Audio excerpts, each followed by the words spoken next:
Ake muga kawruhana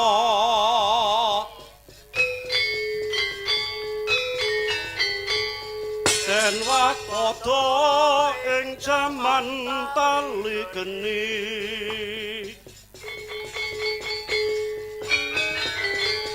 kahanan regu murah kontrang kantring prajanma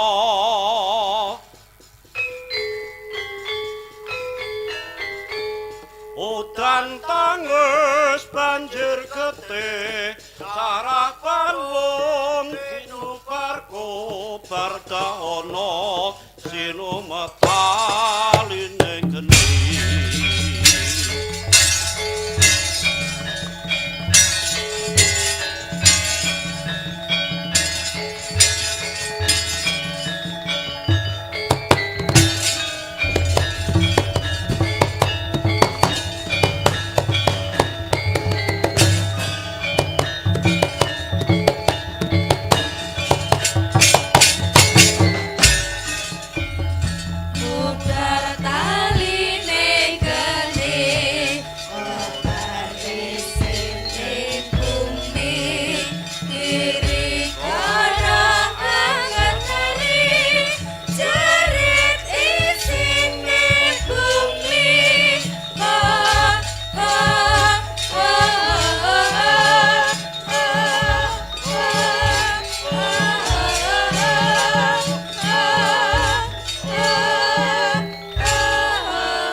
sasaeng panandang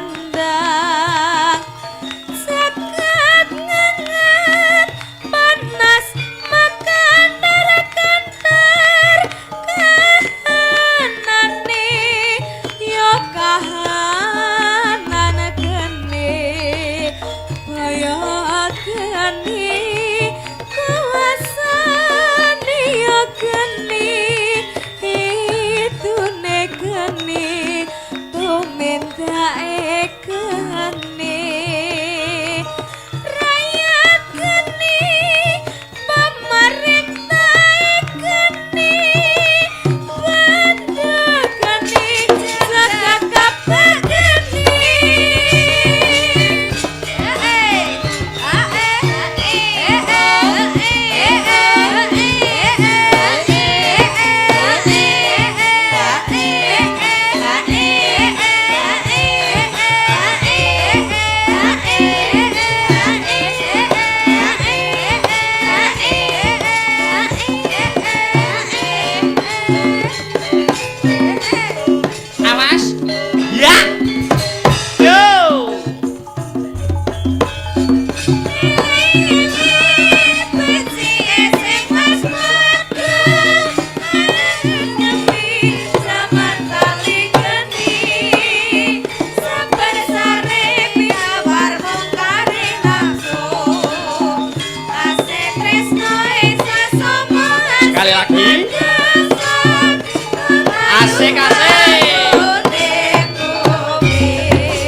waton kecandak sareh-sareh waton pikoleh. Wis ora krasa wis jam yah mene. Nyambut gawe ki yen linambaran ati sing seneng ya ta. Windak krasa. Kang Gareng siap, Truk. Dik Bagong nyapa celuk-celuk. Masih dalam rangkaian bersih desa ingkang mapan wonten ing Desa Ngadipira. Lurahe? Bu Karsupin, luar biasa. Piyayi sing sembodo ngaturake panuwun. Awake dhewe wis ditimbali sak kanca. Ya klungsu-klungsu melu udu isih akeh kekurangane tinimbang keluyane. Ingkang baku ya to Mas Gareng Dik Bagong. Piye Mas? Sing baku awake dhewe sowan ana ing Ngadipira sak kanca kene iki njembarke srawung nambah relasi. Ayo. Alah. Ngeraketake supeketing paseduluran talining silaturahmi kaya dawuh Kanjeng Nabi. Sapa sing seneng nyambung tali silaturahmi bakal dijembarke rezekine, didawake umure. Ngono to. Uga matur nuwun karo sedaya panitia ya Mas. Yang pasti juga begitu. Sing wis buat repot kanggo mensukseskan ikut andil ana ing acara pagelaran pada malam hari ini sing tidak bisa disebutkan satu persatu, Truk. Ayo. Uga mengeti Agustusan. Luar biasa. Dasare wong Ngadipira iki hebat luar biasa yen antusiase karo kabudayaan, ya ta? Bersih desa kuwi dudu syariating agama, ning kuwi tradisi turun temurun. Ngono. Yen ning Islam ning agama ki hukume tradisi piye, Truk? Waton ora tabrakan karo hukume agama, monggo sah-sah wae. Apa meneh wayang kuwi mbiyen kinarya media ya toh sebagai sarana media kanggo njeng Sunan Walijaga anggone nyiarake utawa nyebarake agama Islam ana ing Nuswantara ngono. Biyen ndak iso Kang Gareng nganggo dakwah sing model saiki ning mimbar-mimbar ya. Ning nganggo budaya ngono. Budayane wayang nganggo gamelan, nganggo tembang-tembang Jawa. Iki satemah biyen cara biyen menungso saya tertarik manjing marang agama Islam maca 2 kalimah syahadat. Ngono mergo iki yen ditarik benang merah. Wayang mono filosofine ya akeh banget. Ya ta? Ceritane iki wayang iki sewengi muput ki amar makruf nahi mungkar, amar tindakno makruf kabecikan nahi nyegah mungkar perkara sing elek. Sing bener bakal jejer, sing salah bakal seleh. Suradira Jayane ngrat lebur dening pangastuti. Ngono. Luar biasa. Aku wit sore ora ngrungokne swarane Wiraswara, Truk. Ayo. Pak Purnomo. Ayo. Sing marai bagus ki brengose gitu Mas. Disapa Truk. Wilujeng enjing Pak Pur. Nggih, wilujeng dalu Mas Bagong alias wilujeng enjing. Wah, wilujeng enjing. Niki pun mes setengah 3 ya ta. Nggih. Sing penting gliak-gliak waton kecandak lah. Penting karemenane masyarakat ura-urane kecekel ning ya lakone ya ditutuk-tutuke. Niki bersih desa niki badhe ngaturaken napa panjenengan Pak Pur monggo kanggo apresiasi panjenengan dhateng warga masyarakat ingkang mapan wonten ing Ngadipira. Nggih niki wau wonten orek-orekane panjenengan cobi dandang gulane kula ungelne. Dandang gula. Nggih. Pelok nggih. Nggih. Monggo Pak Pur karo leren karo kanca-kanca penabuh. Nggih. hang leluri mreh tansah lestari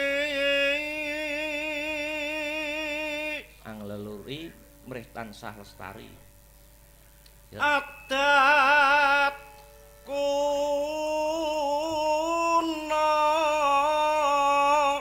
nenggih bersih desa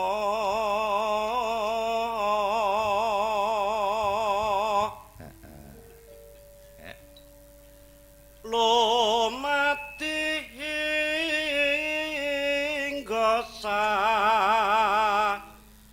mangke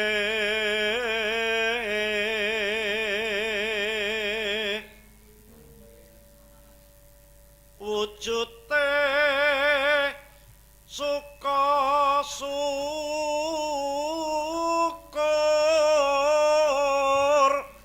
mugi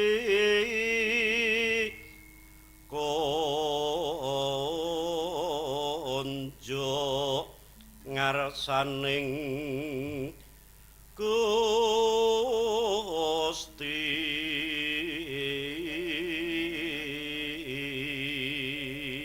wujude suka-suka ning batine syukur. Dadi ketoke seneng-seneng ning batine lelekan tirakatan. Ajeng Pak Pur.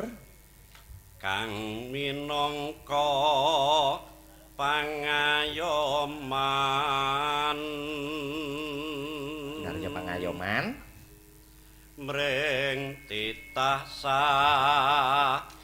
darum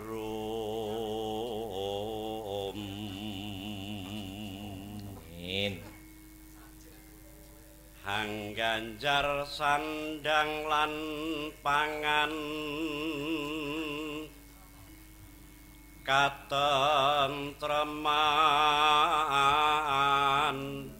bagya mulya lair batin wajib sinembah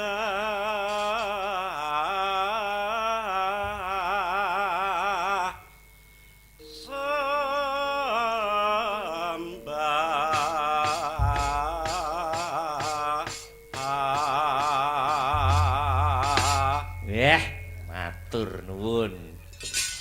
Wis katur dandang kula pelek 6. Sing mbok dhisikne sapa, Truk? Mbak Mary. Heeh, biasanya Mbak Mary wis didhisik ning goro-goro terus goro-gorone ora rampungi mulih. Dadi tak dhisikne sik. Ngono teh dalang perang ra wis-wis nganti setengah 3. Mayang go jak-jakan kaya ngono ki. Mau tak dhisikne ngono lho.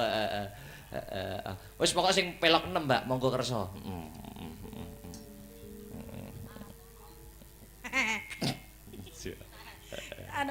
Sugeng enjing Mas Bagong. Kuwi lujeng enjing Mbak Mas Mary. Petro. Ya, Mbak Mary ki jan kaya bulurah kok.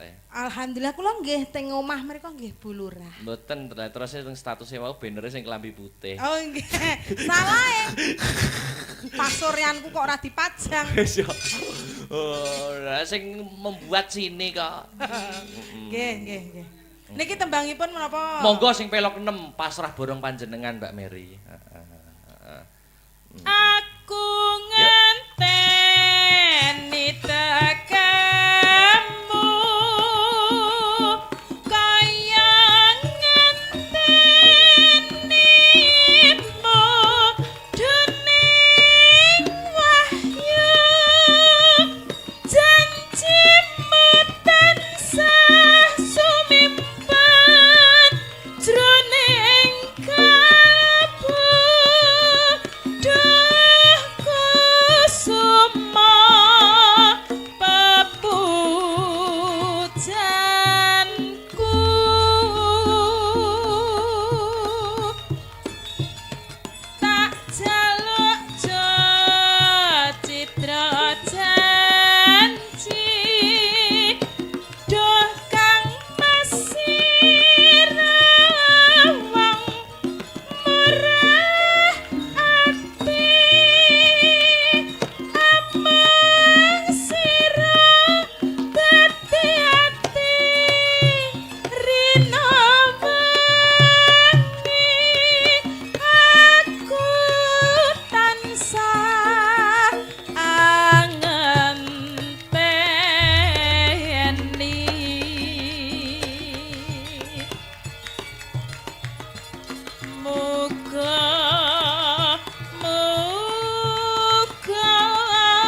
dintekne, Mas. Mbak. Samane mbayangno sapa to? Wah, bayangno sapa pripun to Lah, Mas, mboten. Lah aku yang bayangno sampean bayangno sapa? Lah, Kayak bertepuk mboten. sebelah tangan ngene iki. Yalah, alah ngono ya nek lho. Kayak keplok Victor gak teko. Ngono ya nek lho. Nalikane nyuwun sewu. Inji. Bojo iki kumpul karo bojone ngono kuwi malah sing dibayangne rendak bojone ya. Lan jenengan nate dicurhati sinten kok Mboten ngono ya nek yo ngono kuwi napa niku pengalamane tiyang-tiyang niku. Oh, kula kinten nak pengalaman Mboten. Pak Pur Slondo. Aku to. Ki mau kalih Bu Parsinem ya ketap-ketip ngono. Ketak-ketip piye wong klinipen jere. Waka. Wis. Kledang Oh. kaetan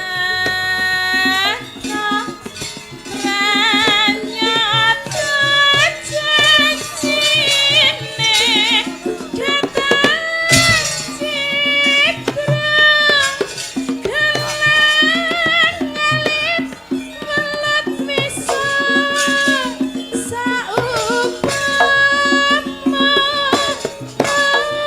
aja lali kalih kula.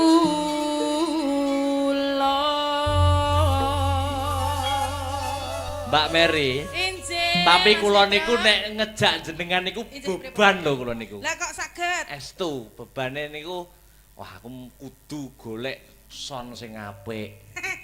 Kok ngoten? Wo kang garwa jago perkara Lah kok gak tau dijak. maestro perkara Lah son. wis nek jago nyapo ngejak son liyane. Lho kan maksudnya kan Mboten kula niku sembarang, pokoke angger mike akeh nah aku seneng. iya. Mulane nek Victor Kayak Mas Imam iki lho mike iso ngepangi to, Mas?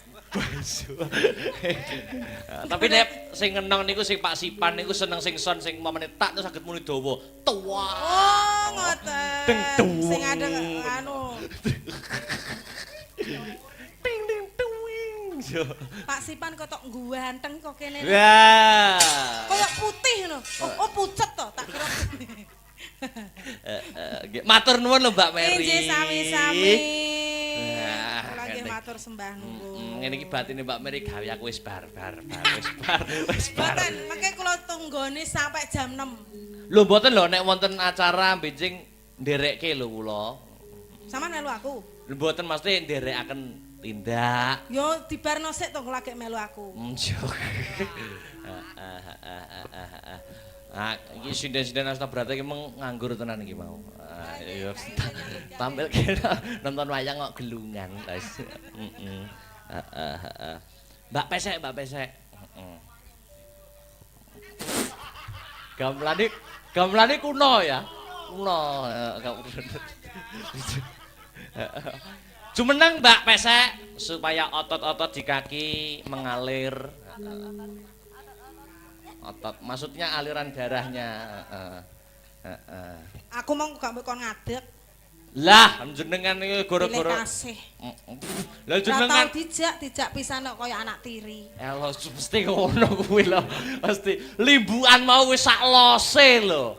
Masa mak dudu aku widodari. Nek kurang los benjang injing kula ladeni. Ah tenane lho Mas Petro. Kula pur sikil kiwa jenengan.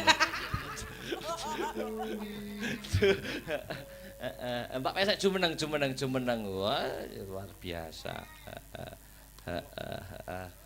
Lagi jumeneng.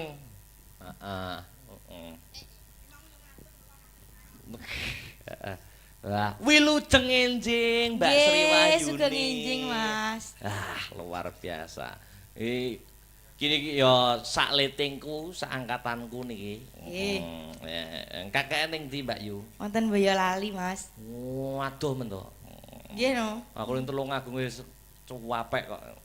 Tebih jenengan, Nak. Mosok ning Boyolali. Nggih. Luar biasa. semester minggah semester 7. 7. Yo saiki nembang. Niki sing izin Dik Sinta niki izin.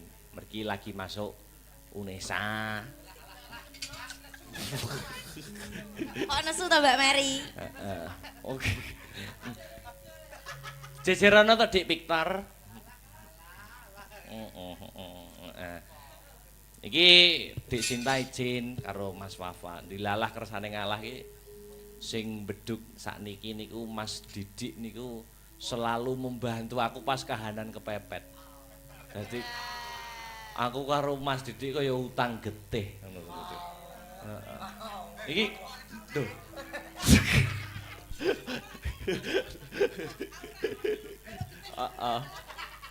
Lho niku lho seksine sing bunang niku nggih bantu kula ujian pembawaan.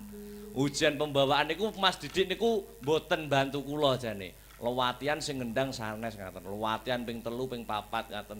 Lah kok pas hari denge sing ngendang kebanan. Meledos bane.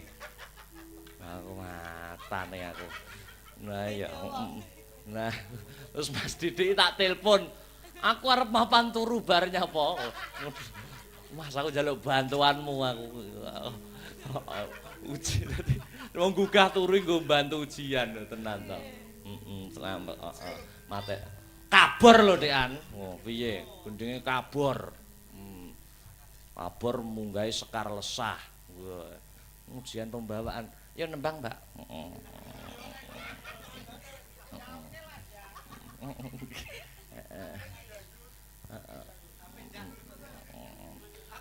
Mong libuane duandu tok lho. Mas aku. Kok kurang itu Mas? Lah iya, sing gara-gara ki raga-raga rasa.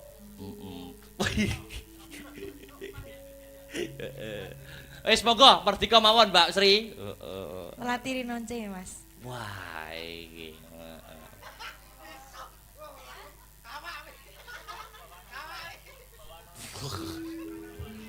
Melatih rinonce langgam. Wah. Pelok enung Mas.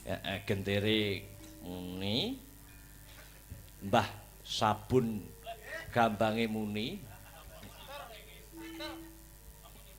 Oh anu jembeng isi ter. Nggih. Kecing.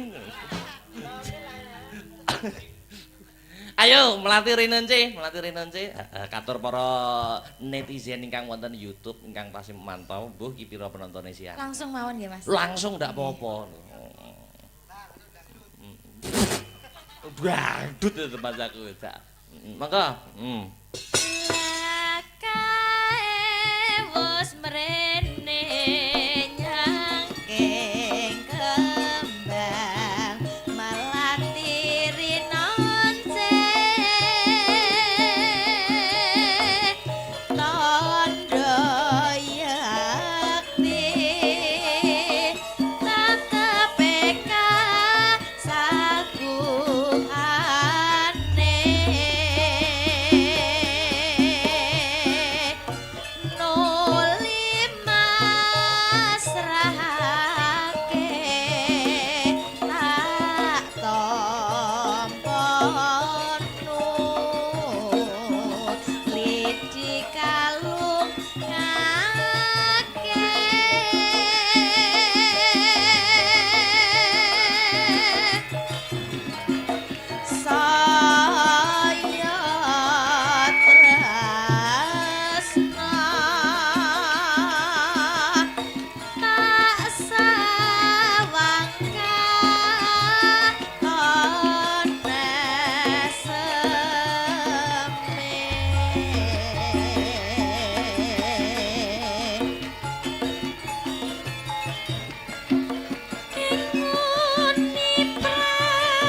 luar biasa.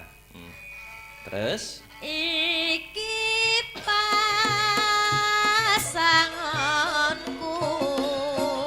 mawar kuning kang kudu sumanding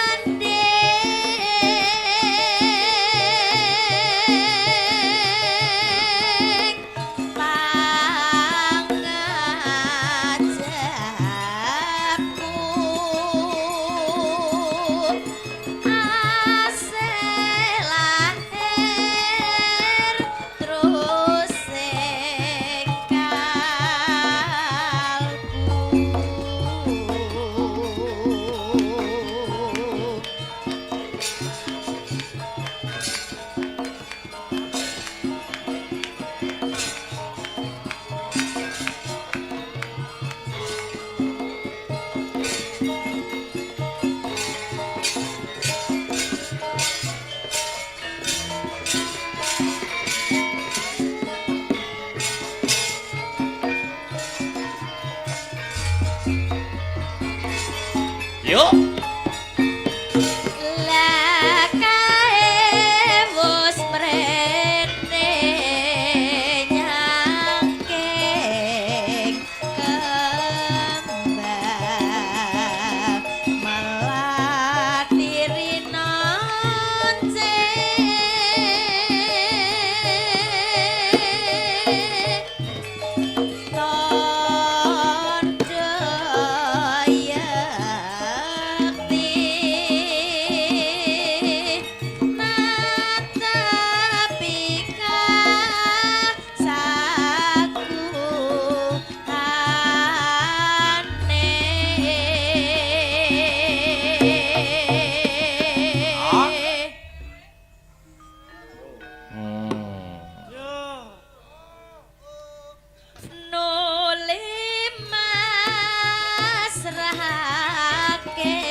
iso menghayati kaya ngono kuwi.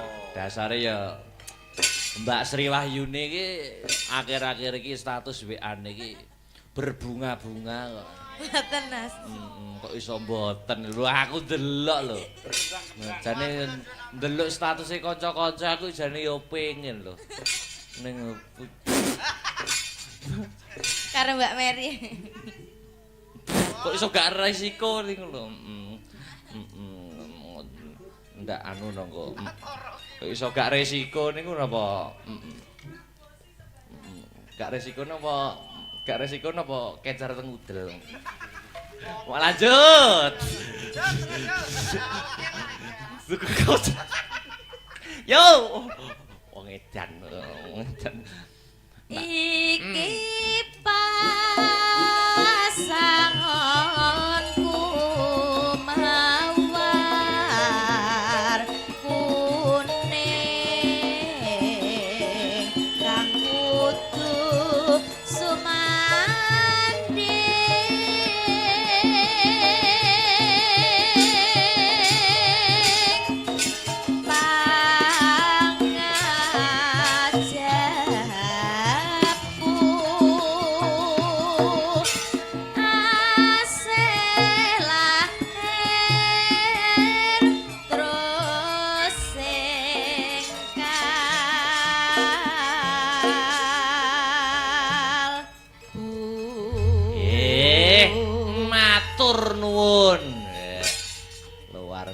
biasa. Jadi Mbak Sri niki kuliahe nggih sregep. Nggih. Nggih sregep. Nggih. Heeh. Sami kalian kula. Nek mboten pitados niku sampeyan takonke kalih Mas Hirman niku sing biyen sakos kalih kula niku. Nggih ta. Angger sandal niku pun kula lebet ning jero. Sandal pun kula lebet ning jero kamar niku kula niku sinau. Ngoten. Iya. Luar biasa. Yo Mbak Niken. Ayo jumeneng spoti yo ben ketok regeng. Ayo. Spoti. Jumeneng.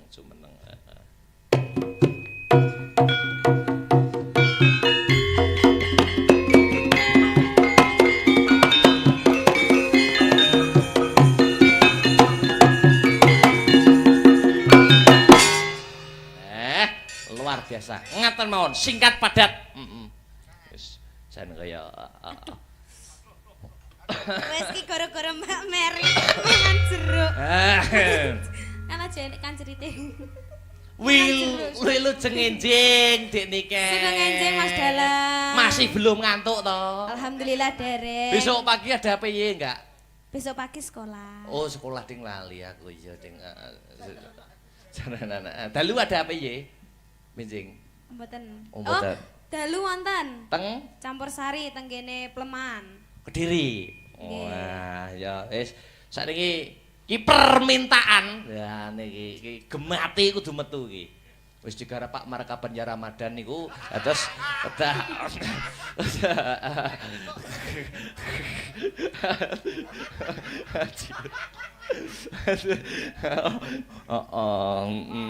Niki ciptaane sinten? Sing Bonang. Nah, Mas Firman niku. Wasis kok niku hebat luar biasa. Pun siap Pak Markaban. Iki sing nonton wis seragam lho malah sing nonton. Seragam abang karo ijo. Heeh. Niki jenengan sengaja bengek-bengekne ngoten apa pripun? Piye to? Piye? Lah mau yo acarane padat tenan lho. Lho mboten, kudune iki ciptaane dhewe iki malah ditampilke awal ngoten Mau lho, Mas. ngladeni Bu Lurah, ngladeni. Ya bal Bu Lurah to. Ibu PKK pekekek. To. Streaming lah Mas. Nggih, luar biasa. Kakak pekeke. Ibu PKK luar biasa, manut-manut. Yo, monggo Pak.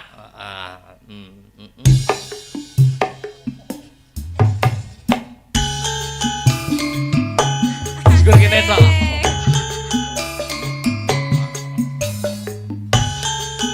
Esok nek longgar karo digoleki gamelane.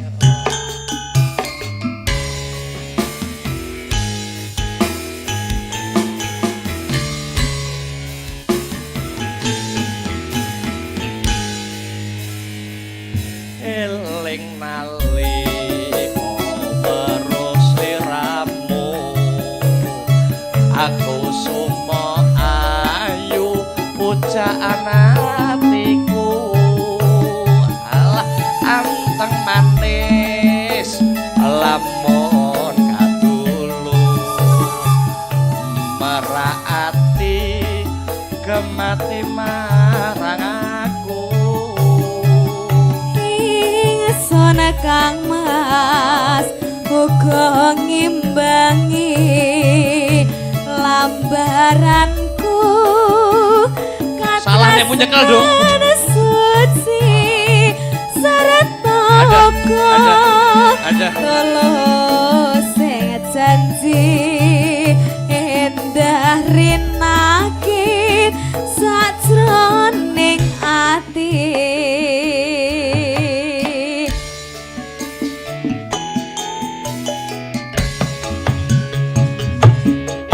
Mas ojo benjani tresno nadyan saiki pancen wis beda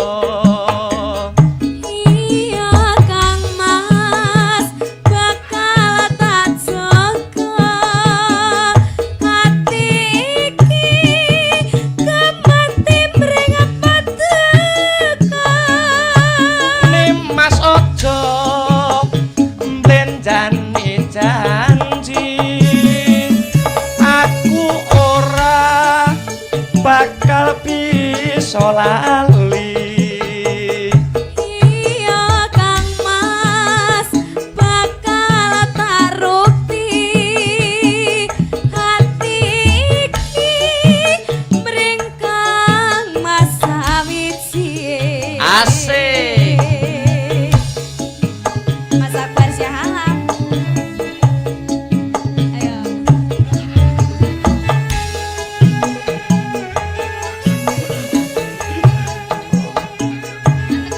Oh iya, los wae nek karo aku. Ayo, ayo. Aku arep piyene. Yo. Los.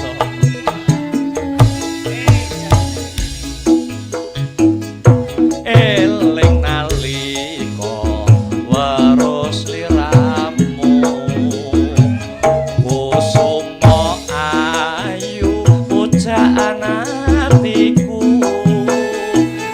anteng manis lamun katulung meraati gemati marang aku.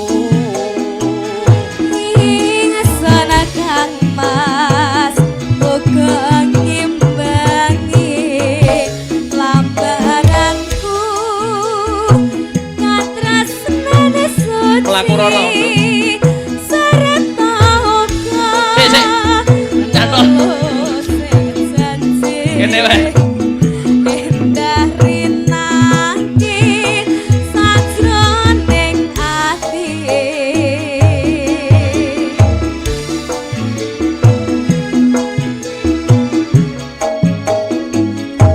Nimas aja mlenjani tresno nadyan saiki pancen wis beda. Iya Kang Mas bakal tak jaga hati iki gemati mring pantekan. Nimas aja mlenjani janji aku ora bakal bisa lali. Iya Kang Mas bakal tak rukti hati iki mring Kang Mas sawiji.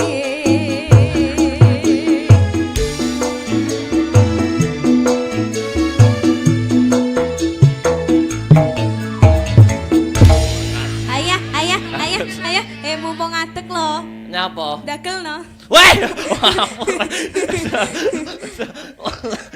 Satu lagu lagi, Satu lagu lagi menapa Dik Niken? Duet neh no. Apa ki duet sing karo Sembarang gamelan lagu. ngono lho. Heeh. Oh, mbak gamelan. Apa? Apa ya? Apa request dari anak-anak? Bayu. Oh, nganu Mas. Apa? Mister Mendem. Ayo wis ya. Heeh. Oh, nganu Mas, cokro kembang, cokro kembang. Aja Mister Mentem. Iki ndak genah iki. Mbak Markaban. Rong anu, heeh. Hah? Sik nguyuh kabeh. Yus ge saeneke ae. Saeneke Mister Mentem. Hah? Oh, kendangnya mriki mawon nggih. Mister Mentem. Kon ngendangi ki lho, Victor ki lho. Ini pelecehan. Monggo, monggo.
Wah, Terima kasih Mas. terima Akbar.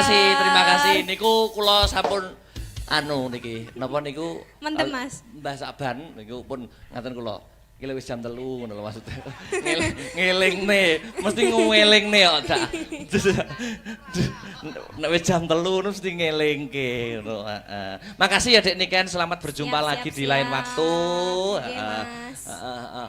Lho iki jam 3 punjul pirang menit iki ya. Yo, Wahyu Mustika Jati ditutukne slendro. Ah, yo.